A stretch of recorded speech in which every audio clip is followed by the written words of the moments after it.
कैसे बिंबिसार ने शादियां कर करके मगध का विस्तार किया था। मगध इतना बड़ा कैसे हो गया। मगध पर शासन करने वाला पहला वंश कौन सा था यार, और ये बिंबिसार कौन था। Hi guys, you are watching flying without limitation. आज की इस वीडियो में हम यही सब देखने वाले हैं। आज की इस वीडियो में मगध के बारे में सब कुछ देखने वाले हैं। पिछली वीडियो में हमने देखा था कि महाभारत के अनुसार मगध का उदय कैसे हुआ था। आज हम इतिहासकारों के अनुसार देखेंगे पूरा, और साथ ही साथ बिंबिसार के बारे में जानेंगे और हरियंक वंश के बारे में जानेंगे। सबसे पहले बात करते हैं कि मगध कहाँ स्थित था। मगध आप जैसा कि सामने मैप में देख सकते हो, मगध आज के बिहार राज्य में स्थित था। मतलब यहाँ से इसका विस्तार होना चालू हुआ था।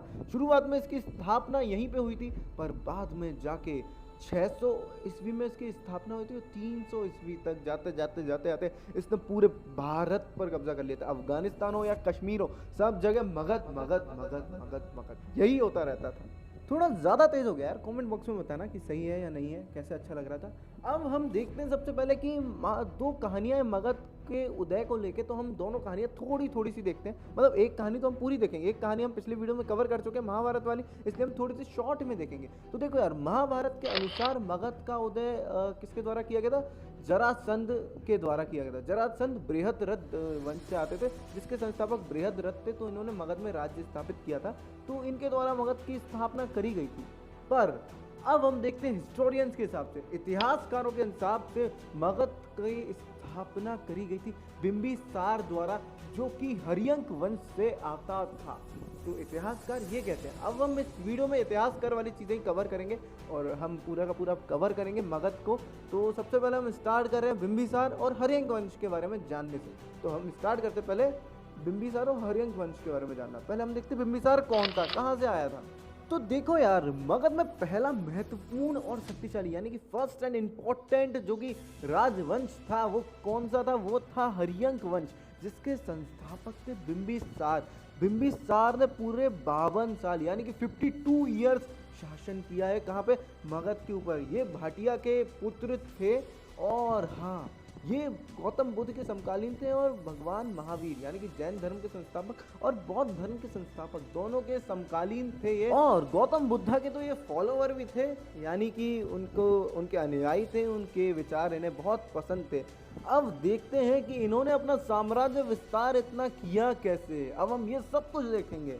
तो यार देखो, एम्पायर एक्सपेंशन यानी कि साम्राज्य विस्तार के लिए इन्होंने एक नीति अपनाई थी, जो थी मैट्रिमोनियल अलायंसेस, यानी कि शादी विवाह के माध्यम से अपने साम्राज्य का विस्तार किया।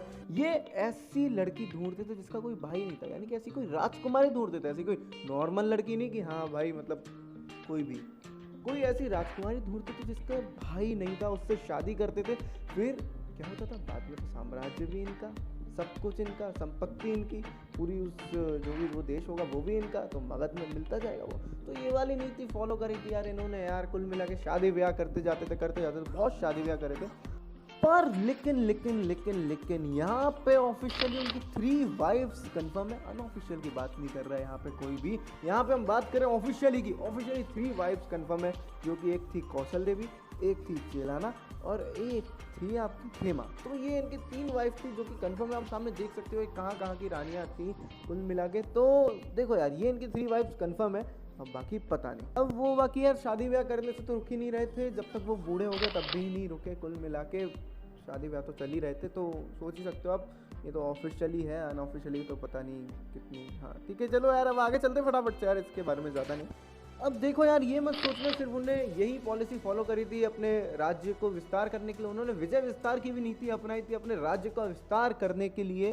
सबसे महत्वपूर्ण जो इन्होंने विजय हासिल करी थी वो करी थी अंग महाजनपद पे। इन्होंने अंग को अपने मगध में मिला लिया था। ये इनकी सबसे बड़ी जीत मानी जाती है।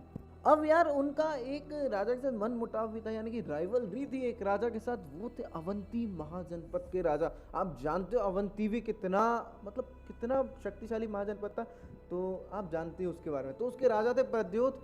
वो इनके साथ मिलने के लिए तैयार ही नहीं थे। वो उन्हें ये हरा ही नहीं पा रहे थे। कुल मिला के ना वो इनकी अधीनता स्वीकार कर रहे थे। तो कुल मिला के क्या होता है, एक बार अवंती के राजा प्रद्योत को हो जाता है पीलिया। उनके राज्य के सारे बड़े बड़े वैद्य बुलाए जाते हैं।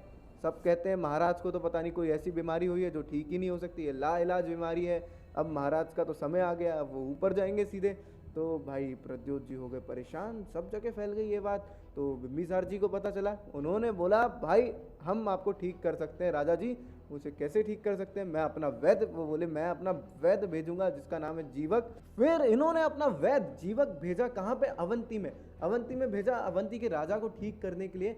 और जीवक ने जाके एकदम से ऐसा जादू किया कि उनका पीलिया यानी कि जॉन्डिस बिल्कुल ही गायब कर दिया एकदम से, और वो ठीक हो गए, मरने से बच गए। उन्होंने वो खुश हुए बहुत ज़्यादा और फ्रेंड बन गए बिंबिसार के। और अधीनता स्वीकार कर ली, कहा कि मगध की बोला कि हाँ ठीक है हम भी आपके साथ हैं भाई, मान लो हमें भी आप अपने अंदर। पर कुल मिला के पूरी तरीके से तो अधीन नहीं थे, पर लेकिन हाँ अधीनता स्वीकार कर ली थी, फ्रेंड बन गए थे दोनों के दोनों, बिंबिसार और आपके प्रद्योत, राजा प्रद्योत। तो ये थी इनकी राइवलरी, इस तरीके से उन्होंने अवंती वाले संकट से बचे थे। तो कुछ इस तरीके से हुआ था इनका साम्राज्य विस्तार। अब अगर हम देखते हैं इनके प्रशासनिक व्यवस्था कैसी थी, इनका एडमिनिस्ट्रेशन सिस्टम कैसा था, तो उन्होंने 3 भागों में बांट रखा था वहाँ के पोस्ट को। तो एक थी अपनी कार्यकारी यानी कि लेजिस्लेटिव पोस्ट, ठीक है, एक थी सैन्य यानी कि मिलिट्री पोस्ट, और एक तो आपको पता है न्यायिक, न्यायाधीश तो हर जगह होते हैं, तो यार जुडिशल पोस्ट थी। तो ये हो गया इनका एडमिनिस्ट्रेशन सिस्टम। अब इनका अंत कर देते हैं फटाफट से बिंबिसार जी का। इन्होंने 52 साल पूरे राज्य किया मगध में। उसके बाद में इनका पुत्र आता है एक दिन, वो कहता है पिताजी अब हमें राजा बनने दीजिए, आपने बहुत शादी ब्याह कर लिए हैं, अब हमारा टाइम आ गया है। तो कुल मिला के वो कहते हैं नहीं बेटा अभी थोड़े दिन और मैं राजा रहूँगा, अभी और शादी ब्याह करने। तो उनके बेटे को आया गुस्सा, उसने अपने पापा की हत्या कर दी, वहीं पे मार दिया गया बिंबिसार को, और अपनी पापा की हत्या करके अजात शत्रु बन गया मगध का अगला शासक। तो अब अगली वीडियो में हम देखेंगे अजात शत्रु के बारे में। तो गाइस वीडियो पसंद तो लाइक करना, चैनल पर सब्सक्राइब करके बेल आइकन पे क्लिक करो। नेक्स्ट वीडियो देखने के लिए हम मिलते हैं, तब तक के लिए जय हिंद जय भारत।